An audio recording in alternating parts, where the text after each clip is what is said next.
आपने 10 साल आईटीसी में काम किया, इंडिया की टॉप कंपनी, पर एक एम्प्लॉय माइंडसेट से सीधे शिफ्ट किया आपने रियल एस्टेट की दुनिया में। अब बिजनेस में जहाँ बिना पैसा लगाए पैसा कमाया जा सकता है वो रियल एस्टेट है। इसके अलावा कोई और धंधा नहीं है। यहाँ बड़ा पैसा कमाया जा सकता है। जो इन्वेस्टमेंट है वो ओनली टाइम है और लर्निंग है। प्रॉपर्टी खरीदते समय पहले तो क्या क्या ध्यान रखे कोई भी एक एंड यूजर? प्रॉपर्टी खरीदते वक्त सबसे पहली चीज आपने ये ध्यान रखनी है, आप जिससे प्रॉपर्टी परचेज कर रहे हैं उसके प्रॉपर।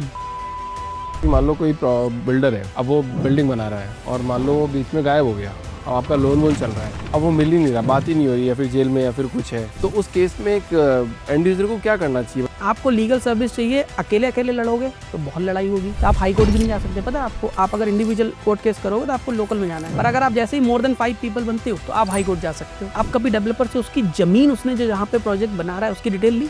नहीं, कभी नहीं रहता। कभी नहीं ली। क्यों? आपको लगता है रेरा ने सर्टिफिकेशन दे दिया है, इट मीन्स वहां पे सब कुछ ठीक है।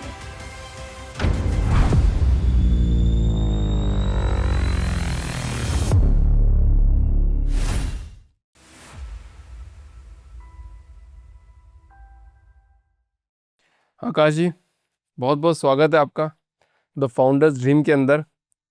आपने 10 साल आईटीसी में काम किया, इंडिया की टॉप कंपनी, हजारों करोड़ का बिजनेस है, कुछ बिजनेस आप भी हेड कर रहे थे वहाँ पे।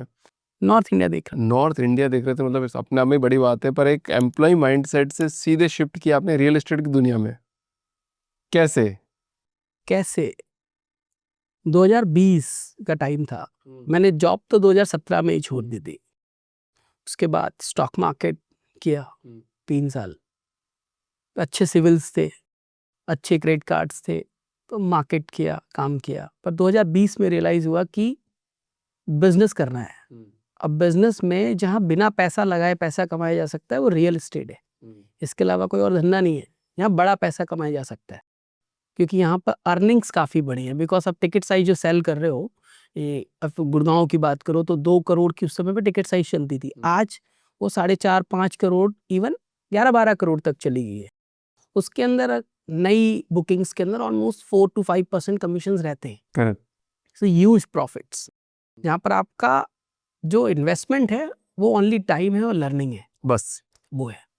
तो रियल एस्टेट में आया था जब, तो जर्नी ऐसी थी कि हनी कटियाल का नाम आपने सुना होगा, इन्वेस्टर क्लिनिक वाले। वो बंदा नेटवर्क मार्केटिंग करते हुए, उनके वीडियोस उस समय काफ़ी वायरल हो रहे थे कि वो नेटवर्क मार्केटिंग से लैंड रोवर लेके घूम रहे हैं।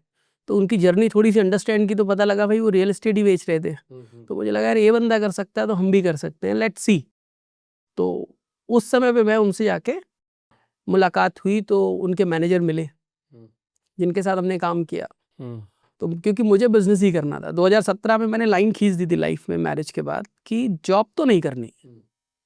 क्योंकि हमारी जो कॉर्पोरेट कंपनी होती है ना, वहाँ पर आप जाते हो पूरे पूरे साल खाली प्लानिंग चलती है, और पूरे महीने काम करने के बाद जो आपके पास पैसे आते हैं एक्चुअल में बिजनेस में 1 दिन में कमा सकते, पर आपको लिमिट तोड़नी पड़ेगी अपनी। Maximum employ across the India, उनके माइंडसेट में लिमिट लग गई है कि यार मैं, अगर उनसे बात की जाए ना, आप 50 लाख की गाड़ी, वो कहेंगे नहीं यार क्या बात कर रहे हैं, रहने दे, मैं क्योंकि 1 लाख भी कमा रहा हूँ ना, तो वो एवरेज, वो कैलकुलेशन उनकी चालू हो जाएगी कि यार 20 साल 30 साल लगेंगे मुझे उतना पैसा, फिर वो इकट्ठा भी हो पाएगा नहीं हो पाएगा।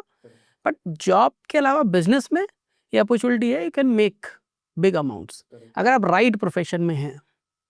पर रियल एस्टेट से पहले मैंने डिस्ट्रीब्यूशन का काम भी सोचा था इन आईटीसी। तो आईटीसी क्योंकि मेरे अच्छी खासी बातचीत थी, पिछले 10 साल में काम करके आया था, टॉप मैनेजमेंट के अंदर मेरी अच्छी दोस्ती थी, तो उन्होंने बताया कि हम डिस्ट्रीब्यूशन बिजनेस देख रहे हैं अब, तो आप उसमें देख लो। पर उसमें इन्वेस्टमेंट लग रही थी अप्रॉक्सीमेटली 15-16 लाख रुपए की, और दैट टाइम कोविड के बाद में वो अमाउंट्स नहीं थे। फिर क्या था, वो सिस्टम बिल्कुल नया था, आपको मल्टीपल एम्प्लॉय रखने पड़ते, फिर आपको एक ऑफिस लेना पड़ता, एक वेयर हाउस लेना पड़ता, फिर आपको ट्रांसपोर्टेशन देखना पड़ता।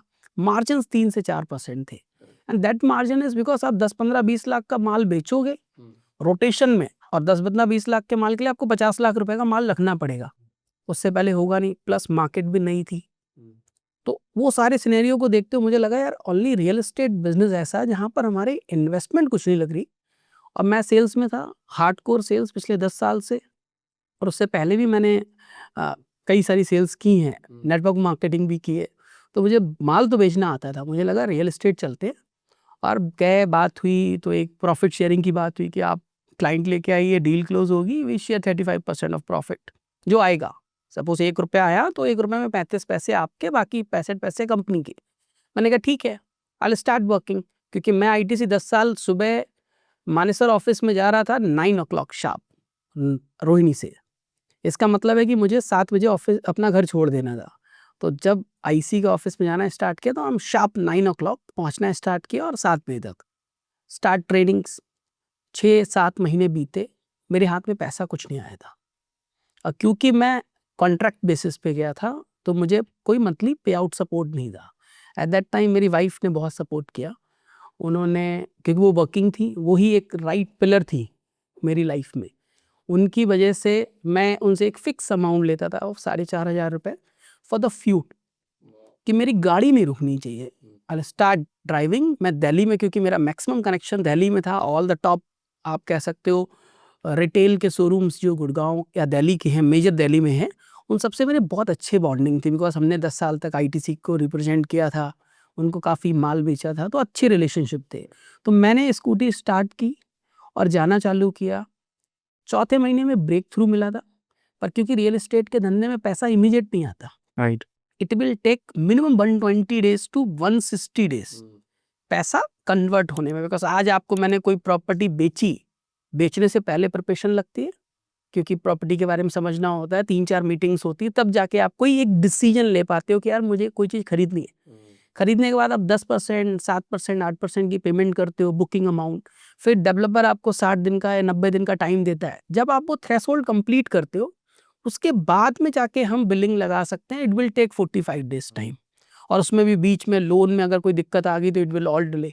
तो मेरे साथ तो वही किस्सा हुआ। पहला केस जब हुआ और जब उसकी पेमेंट डिसबर्स हुई तो ऑलमोस्ट 8 month निकल चुके थे। तो मेरी वाइफ ने डाउट भी किया एक बार कि तुम सही जगह हो, बिकॉज तुम्हें जॉब अगर ज्वाइन करोगे तुम्हें मिल जाएगी। पर मैंने वो लाइन खींची हुई थी कि मुझे जॉब तो करनी ही नहीं है। करेक्ट। ठीक है, एट दैट टाइम क्योंकि मैं देख रहा था वहाँ रियल एस्टेट में लोग उस ऑफिस के अंदर लाखों रुपए लेके जा रहे थे, मुझे लगा this is the only platform जहाँ से लोग पैसा ले जा सकते हैं, रियल एस्टेट। तो फिर 8वां महीना 9वां महीना काफ़ी कुछ सीख चुके थे रियल एस्टेट का। सेल्स आती थी, पर रियल एस्टेट अपने आप के अंदर बहुत कुछ है सीखने को, कि स्क्वायर फिट्स क्या होते हैं, रेरा किस तरीके से काम करता है, कितने लैंड के ऊपर किस तरीके से कैलकुलेशंस होती है, और डेवलपर की चीज़ें एक्सप्लेन करना। तो एक जर्नी स्टार्ट हो गई। Then I am selling property. So 9th month 10th month I am starting 4 to 5 units every month. अब वो एक जर्नी हुई कि मैं 2021 I am top in IC। वही होता है, प्रॉस्पेक्टिंग बन जाती है ना एक टाइम पे कि भैया कि 5-6 महीने मेहनत कर ली और प्रॉस्पेक्टिंग खतरनाक बन गई, फिर आपके धड़ाधड़ धड़ाधड़ बस वो अगर आपने 8-9 महीने में, तो सब सेल्स वालों को भाई साहब जो आप सुन रहे हो ना, 4-5 महीने लगा दो जी जान से, प्रॉस्पेक्टिंग बनाओ कि अब मैंने इससे भी बात कर ली, इससे भी बात कर ली, और 100-200-500 लोगों से बात कर ली। चौथे 5-6 महीने से ना, मतलब आपका पहले एक क्लोज होगा, एक आम गिरेगा, फिर दूसरा गिरेगा, फिर वो जो बनेगी ना प्रॉस्पेक्टिंग, फिर धड़ धड़ धड़ धड़ धड़ जब आम की बारिश होगी ना, तब आप सोच भी नहीं सकते हो कि वो जो 3-4 महीने आपने मेहनत करी ना, वो आपकी पूरी जिंदगी बदल देगी। एब्सोल्युटली। और आपने एक बात और करी सर कि अगर वो कर सकता है तो हम भी कर सकते हैं ना। तो मैंने फाउंडर्स ड्रीम की शुरुआत ही इसीलिए करी, और मैं चाहता हूँ कि दुनिया के जितने भी फाउंडर है ना, सबके साथ 100%, अगर 13 करोड़ व्यापारी है और 13 करोड़ फाउंडर्स है, तो मैं 13 करोड़ के साथ ही पॉडकास्ट करना चाहता हूँ और उनकी जर्नी आउट करना चाहता हूँ, ताकि आप लोगों को देख के जो बंदा है सोच रहा है कि मैं भी ये बिजनेस कर सकता हूँ, तो वो करना चालू कर देगा। एब्सोल्युटली। और लर्निंग भी बहुत इंपॉर्टेंट फैक्टर है, क्योंकि अब जब पहले दिन जाते हो आपके पास में सवाल के जवाब ही नहीं होते, पर आप जब 8-9 महीने लगा देते हो किसी भी प्रोफेशन में, तो आपके पास मल्टीपल सवाल होते हैं और उसके आप सोल्यूशन ढूंढ चुके होते हो। तो जब भी आपको नया पर्सपेक्ट मिलता है, आपको बहुत आसानी होती है उनको चीज़ों को देने में। वही तो जर्नी है ना सर, वही जर्नी है, वही एक्चुअल जर्नी है। देन आई रियलाइज कि रियल एस्टेट में ना एक और चीज़ चलती, लीड्स। मेजॉरिटी क्लाइंट जो हैं वो लीड्स के थ्रू आते हैं, पैकेजेस परचेज करते हैं ब्रोकर्स, वहाँ से लीड्स आती हैं। तो मैंने 1-2 महीने तो जो कमाया थोड़ा बहुत लगाया, पर बाद में पता चला कि वो लीड मुझे नहीं जा रही है, आपको भी जा रही है, आपको भी जा रही है। मतलब गुड़गांव में जब मोर देन 500 ब्रोकर्स, सबके पास जा रही है। तो समझ में आया क्या किया जाए, तो गूगल किया। गूगल में समझ में आया USA के अंदर एक आध पर्सन है जो रियल एस्टेट बेचते हैं पर वो यूट्यूब के थ्रू बेचते हैं। I will start my channel कि भाई अब तो यूट्यूब के ऊपर चलते हैं। क्या होगा ज़्यादा, मैंने एक सिक्योरिटी गार्ड को कैमरा पकड़ा के पहला वीडियो शूट किया था। कुछ नहीं था और ये झिझक भी नहीं थी कि क्या होगा, पर्पस वो था ही नहीं। बहुत सारे लोग यूट्यूब में ज्वाइन इसलिए करते हैं बिकॉज उनका एम होता है कि मुझे यूट्यूब की तरफ से कमाई आना स्टार्ट होगी।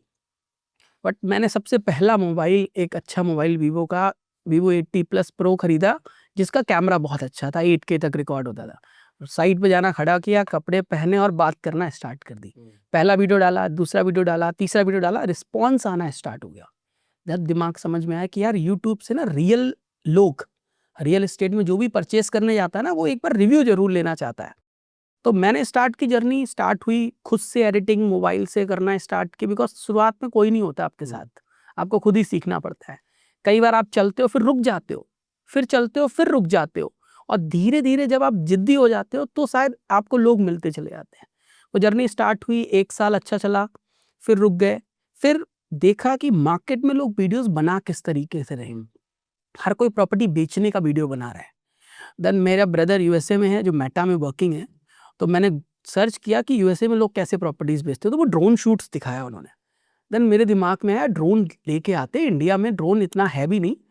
तो मैंने फ़ोन किया भाई को अपने, पूछा क्या चलता है। तो DJI एक ड्रोन कंपनी थी, DJI का मैंने एक ड्रोन मंगाया ऑनलाइन, भाई लेके आ गया यूएसए से। वो आया था तो मैंने उससे, अब मैंने फ्लाई करना स्टार्ट किया। पहली बार उड़ाया, गिरा दिया, तो लगा यार ये क्या होगा, लाख सवा लाख का ड्रोन था। मैंने स्टार्ट ड्रोन से फ्लाइंग करना स्टार्ट किया। My perspective is very clear कि लोगों को उनका घर दिखाना है जो लोग आज परचेस कर चुके। हमने कंस्ट्रक्शन साइट की, शायद मेरे बाद लोगों ने कंस्ट्रक्शन अपडेट वीडियोस बनाना स्टार्ट किए, और उससे मुझे जो रिस्पॉन्स और जो प्यार मिला लोगों का, वो अल्टीमेट था। एक डेवलपर का प्रोजेक्ट पकड़ा, उसकी ड्रोन शूट बनाई 10 मिनट की, उसके बाद में अपनी कमेंट्री कर दी।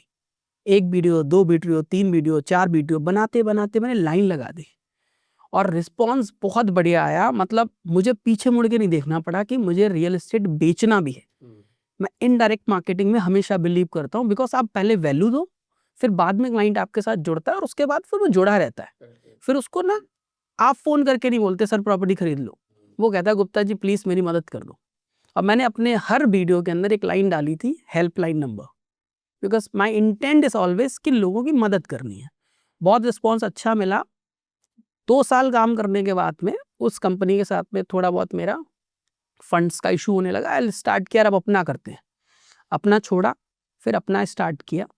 6 महीने काम किया क्योंकि इतनी अच्छी बैकिंग नहीं थी पैसे की।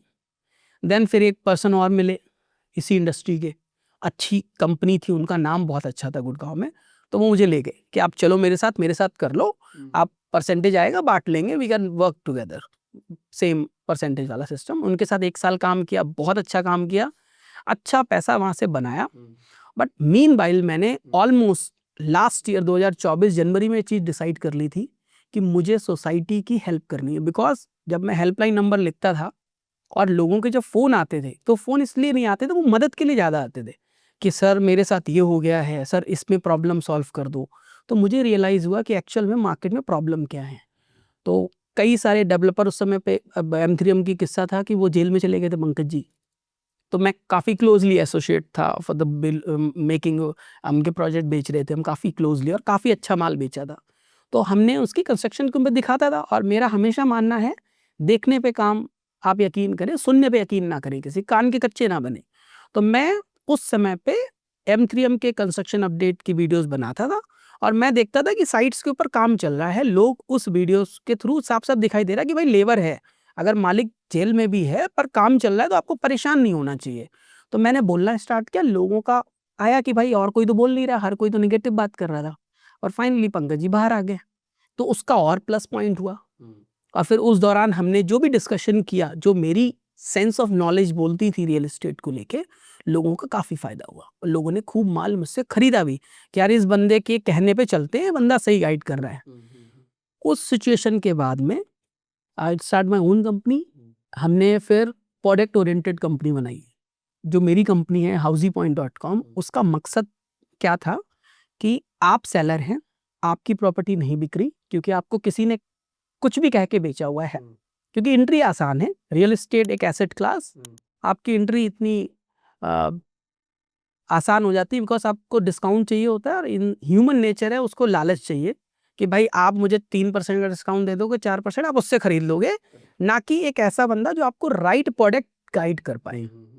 तो लोग खरीद लेते हैं, बिकती नहीं है, तो लोगों के फोन आने लगे, भाई प्रॉपर्टी बेचो प्रॉपर्टी बेचो। मुझे लगा कि अब यूट्यूब से इतनी कॉल्स आ रही हैं तो मेरे पास एक्सेल मैनेज करूं।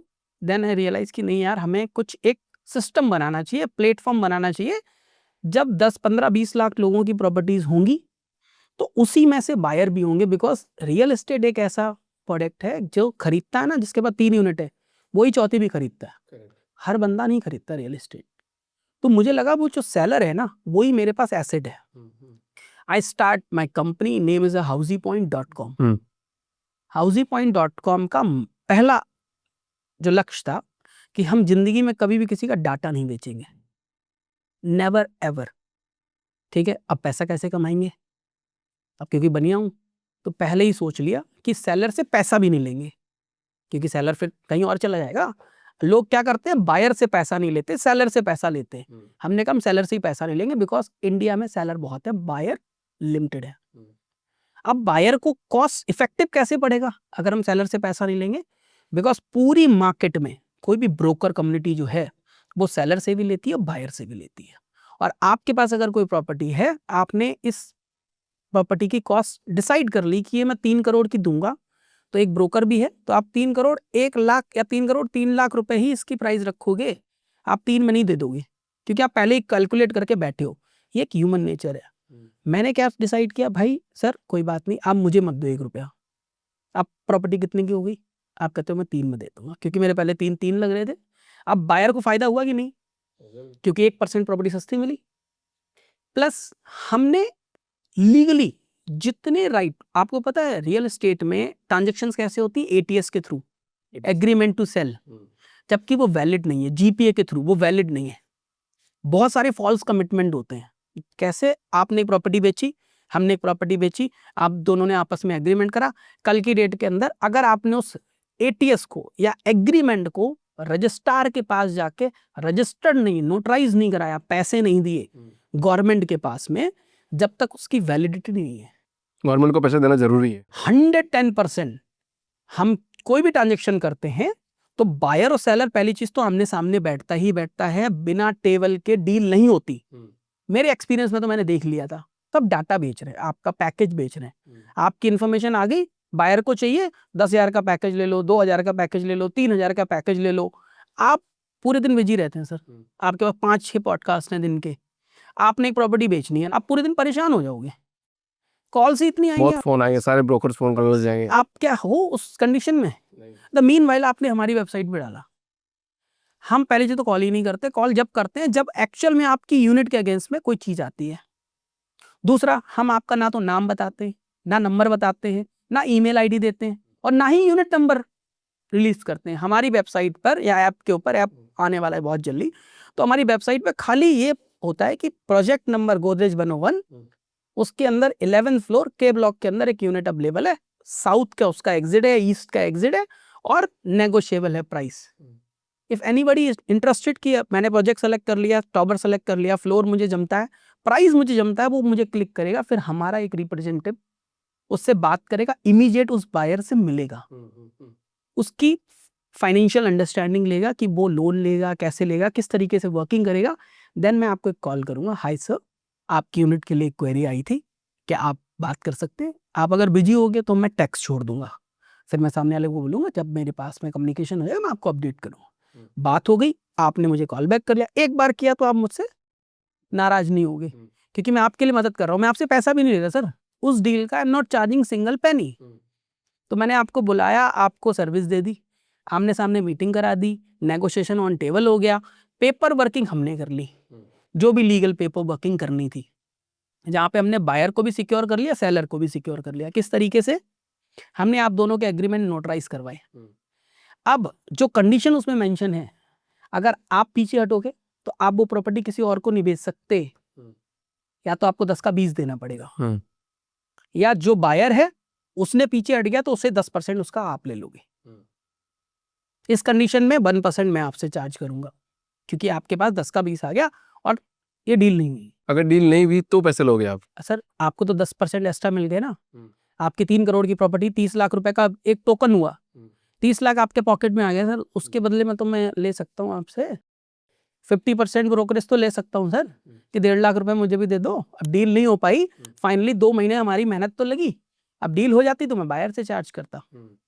या सेम टाइम आप डिफॉल्ट कर गए तो आपने बायर को देने 20%, तब मैं बायर से ले लूं। और दोनों डील फाइनल हो गई तो पैसे कहाँ से कमाओगे आप? बायर से। बायर से? बायर मुझे दे रहा है 1% प्लस जीएसटी दे रहा है, क्योंकि मैं उसका नेगोशिएट करवा के चल रहा हूँ।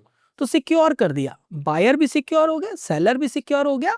और क्योंकि नोटराइज्ड एग्रीमेंट है, एग्रीमेंट सेल टू एग्रीमेंट नहीं है, एग्रीमेंट है जो नोटराइज्ड है तहसील में जाके, मतलब कल की डेट के अंदर इससे सिक्योर कोई एग्रीमेंट नहीं होता रियल एस्टेट ट्रांजैक्शंस में। और गुड़गांव, बैंगलोर, हैदराबाद, मुंबई, चेन्नई, आप कोई भी बड़ी लोकेशन पकड़ लो, वहां पे ब्रोकर्स ज्यादा फोकस्ड हैं नए प्रोजेक्ट बेचने में, बिकॉज कमीशन ज्यादा आती है। रीसेल में बहुत बड़ा गैप है। वहां पे कैसे वर्किंग होगी कि आपको कोई जानता है ब्रोकर, आपसे सर एक काम करो 2 करोड़ की बेचनी है, ठीक है सर 2 से ऊपर बेचूंगा वो मेरा। ये होता है इस इंडस्ट्री का सबसे बड़ा, ये रीसेल ट्रांजेक्शन्स में होता है। तो आपने अगर वो प्रॉपर्टी उसको दे दी एग्री करके और उसने 2.30 की बेच दी ना, तो आपको 2 ही देगा। मैं कह रहा हूं वो 2.30 में बेच के आपको 2 क्यों देगा? पैसा आपका लगा, समय आपका लगा, मीटिंग आपकी होगी, तो आप 30 लाख रुपए उस ब्रोकर को क्यों देना चाहते हो? आप अपने पास रखो, मुझे उसमें से कमीशन भी बनते हो, मैं आपको राइट बायर ला के दूं। ऐप तो डिस्काउंट भी देना तो बायर को दे दो, करेक्ट। आप 2-10 का बेच दो। एटलीस्ट ट्रांसपेरेंसी उस लेवल की होनी चाहिए। राइट। तो ट्रांसपेरेंसी में नंबर 1 हम लोग कोई पैसा नहीं लेते वो। तीसरा इश्यूज आए लीगल और टैक्सेशन के। प्रॉपर्टी परचेज करना, लोगों को लगता है ब्रोकर से मिलेंगे, कंसल्टेंट से मिलेंगे, प्रॉपर्टी परचेज हो जाएगी, जबकि ऐसा नहीं होता। उसमें सबसे बड़ा एक्सपेक्ट क्या है? पैसा। आप कैसे लोगे? आपके पास खुद की कमाई का पैसा होगा, आपके पास में लोन लोगे, 2 ही तरीके होंगे। पर गवर्नमेंट ने मल्टीपल प्रोविजन रखे हुए हैं प्रॉपर्टी को परचेज करने के लिए। आप पैसे का किस तरीके से ट्रांसफर लेंगे जिससे कि आपको टैक्सेशन ना लगे, आपका पैसा बच जाए टैक्सेशन में। कैसे बचेगा? तो हमारे पास सीए हैं, हमारे पास पूरी पैनल ऑफ चैन है, जहां पे ऑलमोस्ट आपको 10 से सीए मिलते हैं, जो आपसे 10 मिनट की कंसल्टेंसी ओनली 1000 रुपए में करते हैं।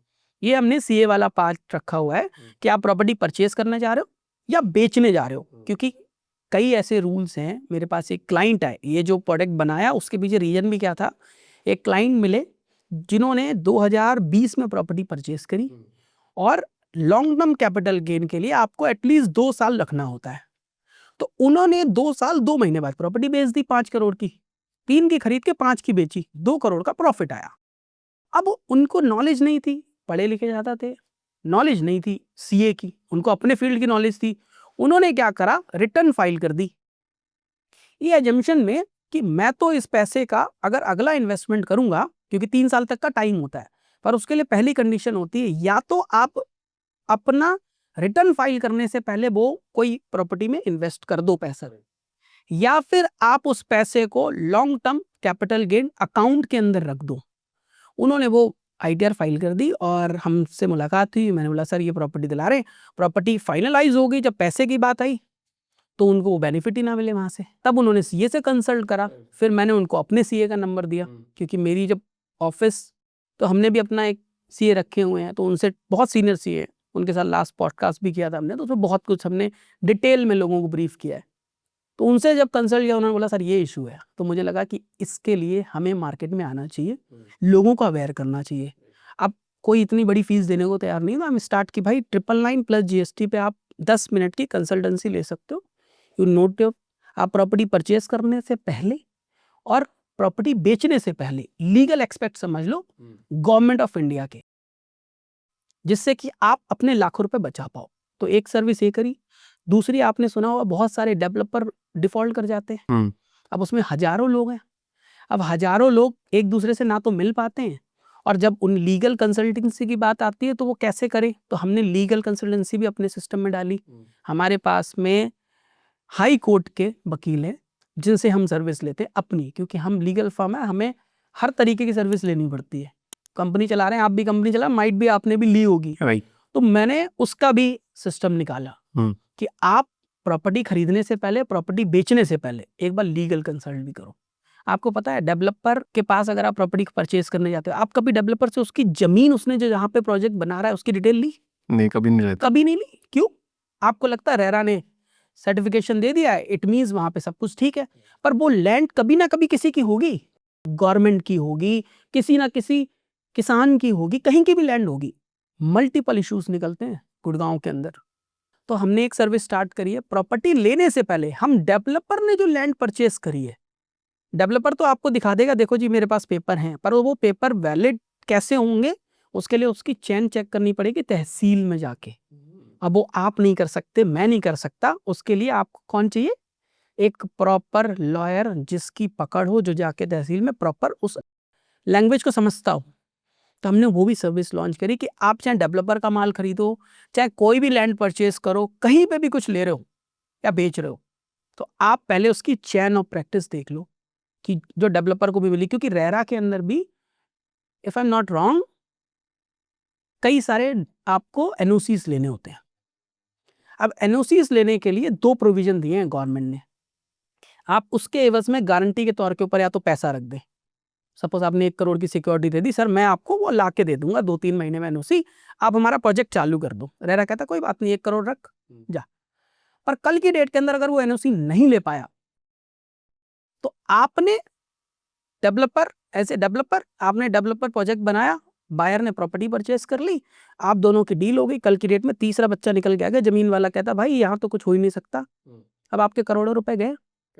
तो ये लीगल एक्सपेक्ट को समझना जरूरी है। बहुत बढ़िया। मतलब 5 साल में आपने इतना सब कुछ कैसे सीख लिया? सर मैं ऑलरेडी सेल्स का ही बंदा हूँ, और मेरा हमेशा से मानना रहा है लोगों की मदद करना पहला ऑब्जेक्टिव होना चाहिए।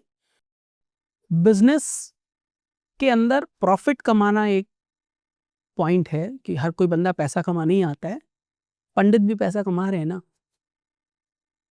और ये नियत डे 1 से है मेरी कि मुझे 1% चाहिए इज्जत का, जो मैं ठोक के लेता हूँ बायर से।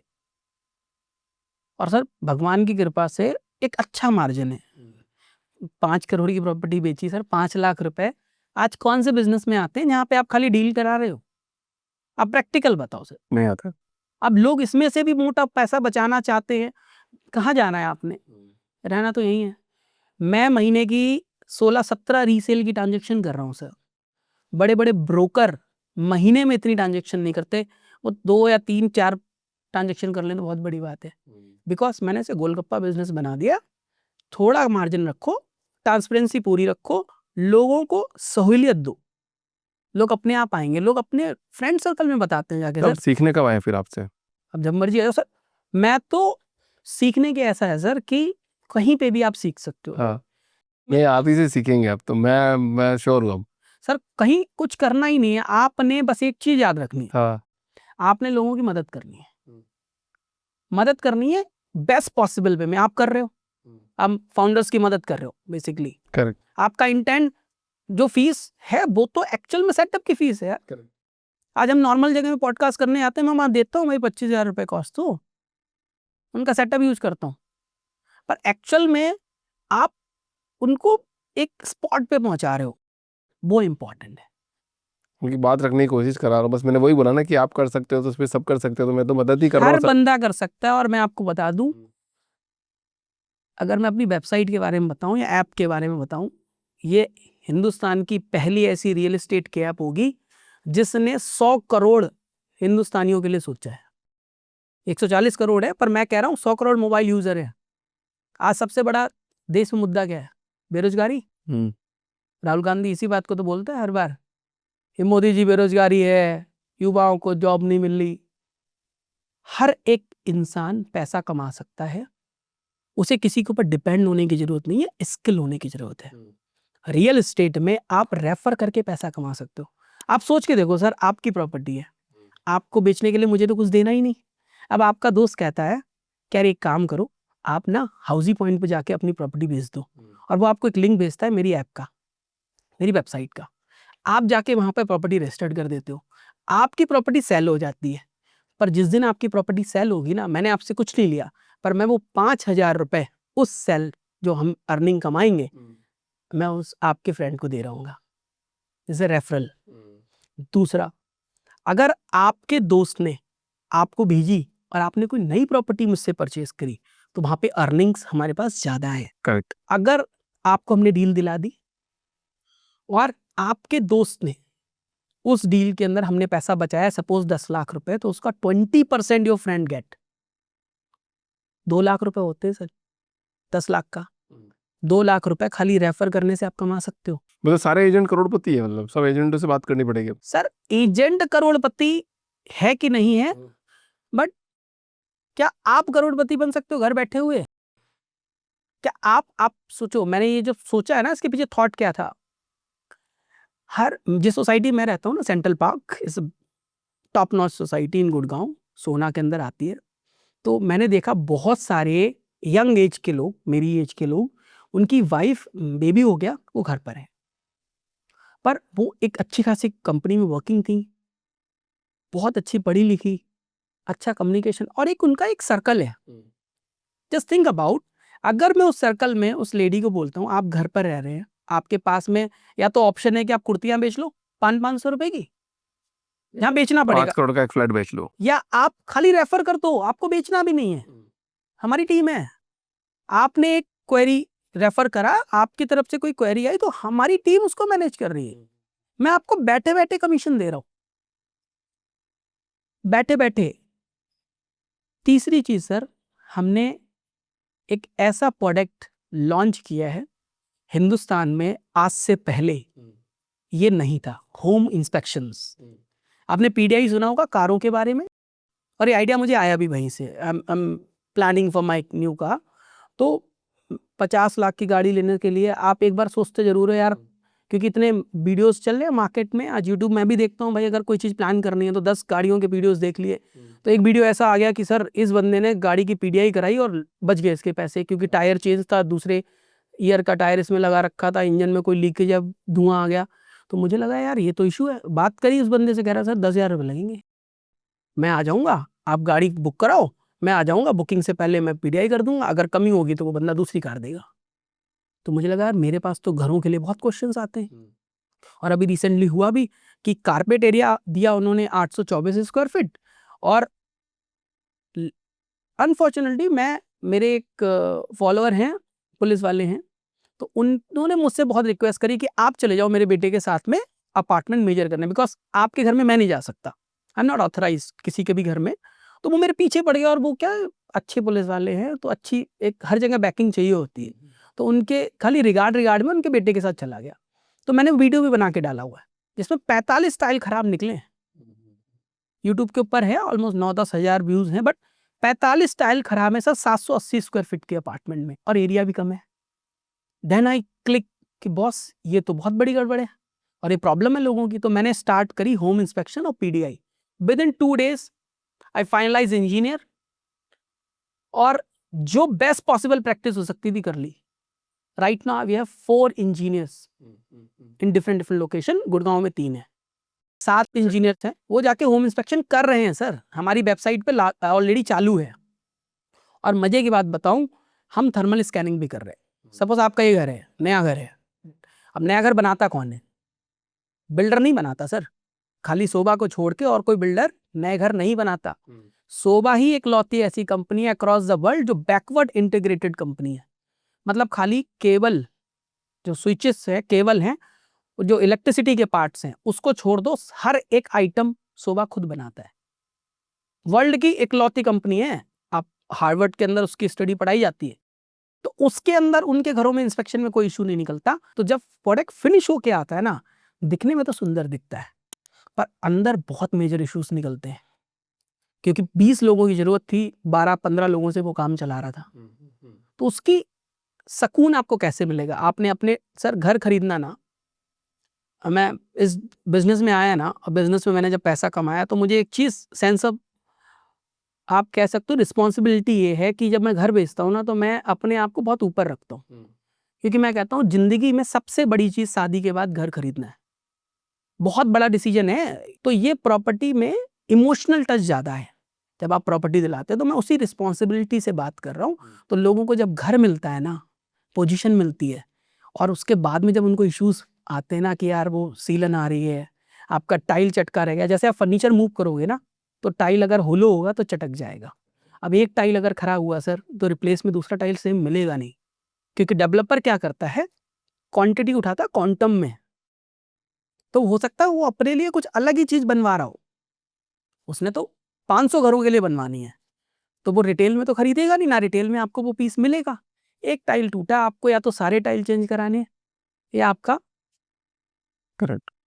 तो इतनी छोटी छोटी प्रॉब्लम्स हैं जो कि बड़े होकर ऑलमोस्ट 80 प्लस पॉइंट्स हैं जो हम चेक करते हैं, जहां पर हम लोगों के सेंस ऑफ सिक्योरिटी देते हैं कि आप एक बार जब पीडीआई करा लोगे या होम इंस्पेक्शन करा लोगे, हमारा इंजीनियर करके जाएगा, 1-1.25 घंटा लगता है थर्मल स्कैनिंग से लेके सब कुछ करने के बाद आपका डेवलपर खुद उसको रिपेयर करवाएगा, और फिर हम दोबारा रिविजिट करवाते हैं अपने इंजीनियर से कि ये क्रॉस चेक करवा दें कि हाँ उसने सही काम करके दिया कि नहीं। तो ये सर्विस ओरिएंटेड काम है। आकाश जी, आपने वैसे ही पूरे पॉडकास्ट में सारी बातें कर ली विदाउट माय क्वेश्चन, आपने सारे ही आंसर दे दिए, बट कुछ 1-2 क्वेश्चन मेरे रह गए इस पॉडकास्ट के। बताएं। पहला क्वेश्चन ये है कि एक प्रॉपर्टी खरीदते समय पहले तो क्या क्या ध्यान रखे कोई भी एक एंड यूजर? प्रॉपर्टी खरीदते वक्त सबसे पहली चीज आपने ये ध्यान रखनी है, आप जिससे प्रॉपर्टी परचेज कर रहे हैं उसके प्रॉपर आप पेपर वेरीफाई करा लें। पेपर वेरीफाई कराने के लिए आपको कोई ब्रोकर नहीं करा के देगा, आपको या तो खुद तहसील के ऑफिस जाना पड़ेगा जहां उसकी आप चैन चेक कर पाएं, या आपको अंडर कंस्ट्रक्शन है तो डेवलपर के ऑफिस जाना पड़ेगा। डेवलपर के ऑफिस में जाके आपने उसकी टोटल स्टेटमेंट निकालनी, आउटस्टैंडिंग स्टेटमेंट, वो आप एक बार वेरीफाई करेंगे तभी कोई ट्रांजेक्शन करें। और कोई भी ट्रांजेक्शन बिना कोर्ट के किसी ना किसी लॉयर की हेल्प जरूर ले। प्रॉपर्टी परचेज करते वक्त 10-15 हज़ार रुपए की आपकी कॉस्ट लगेगी, बट आप टेंशन फ्री हो जाएंगे, बिकॉज कल की डेट के अंदर अगर कुछ भी चीज़ वर्कआउट नहीं की तो आप या तो 10% का जो आपने दिया उसका डबल लेके निकलेंगे, या अपनी प्रॉपर्टी लेके निकलेंगे। तो ये आपने काम करना चाहिए, और कोई भी डील ऑन टेबल बैठ के ही करनी चाहिए। आप किसी भी ब्रोकर से प्रॉपर्टी ना परचेज करें, जो ओनर है आप उसके साथ बैठ के ही नेगोशिएशन करें, और नेगोशिएशन दबा के करें, नेगोशिएशन होता है। बायर के लिए तो ये नेगोशिएशन जरूर करना चाहिए। अगर आप इम्पल्सिंग बाइंग करेंगे तो आपका नुकसान है, पर अगर आप ठहराव के साथ बाइंग करेंगे तो आपका फायदा होगा। एब्सोल्युटली। अच्छा सर, एक बात बताओ कि मान लो कोई बिल्डर है, अब वो बिल्डिंग बना रहा है और मान लो वो बीच में गायब हो गया, अब आपका लोन वोन चल रहा है, अब वो मिल ही नहीं रहा, बात ही नहीं हो रही, या फिर जेल में या फिर कुछ है, तो उस केस में एक एंड यूजर को क्या करना चाहिए? मतलब वो कहाँ जाएगा? और या तो उसको ठहरना चाहिए क्योंकि उसकी बैंक को तो ईएमआई पे करनी है, उस सिचुएशन में एग्जैक्टली क्या करना चाहिए? उस सिचुएशन में 3 काम करने चाहिए। पहली चीज तो हमने इस चीज को देखते हुए एक प्लेटफॉर्म बनाया है जिसका नाम है हाउजी बॉयस। हाउजी बॉयस के ऊपर एक कम्युनिटी अक्रॉस द इंडिया, जितने भी प्रोजेक्ट्स हैं आपको वहां मिलेंगे, उन प्रोजेक्ट का एक कम्युनिटी ग्रुप बना रखा है। तो सपोज आपके लिए सबसे पहली चीज तो होगी कि आप अकेले लड़ाई ना लड़े, उस प्रोजेक्ट में आप जैसे और भी हजारों लोग होंगे, आप सबसे पहले तो उन सबसे कनेक्ट करें। तो हाउजी बॉयज के कम्युनिटी ग्रुप में आप जाएं, प्रोजेक्ट का नाम सेलेक्ट करें, अंडर कंस्ट्रक्शन होगा तो भी दिखाएगा, रेडी टू मूव होगा तब भी दिखाएगा। अब आपको करना क्या होगा, अपनी रिक्वेस्ट आप सबमिट करेंगे, हमारी टीम वेरीफाई करेगी कि आप एक्चुअल में उस प्रॉपर्टी के ओनर हो भी कि नहीं हो, कि आप कोई बाहर के बंदे आ गए हो। तो आपको जो भी डॉक्यूमेंटेशन शुरुआत में मिला होगा आप हमारे साथ शेयर करेंगे, देखो जी हमने इस प्रोजेक्ट में पैसा लगाया था, ये हमारी पेमेंट की रिसिप्ट है और ये डिटेल है। जैसे ही वो वहां पर आ जाएगा हम आपको उस कम्युनिटी का एक्सेस दे देंगे।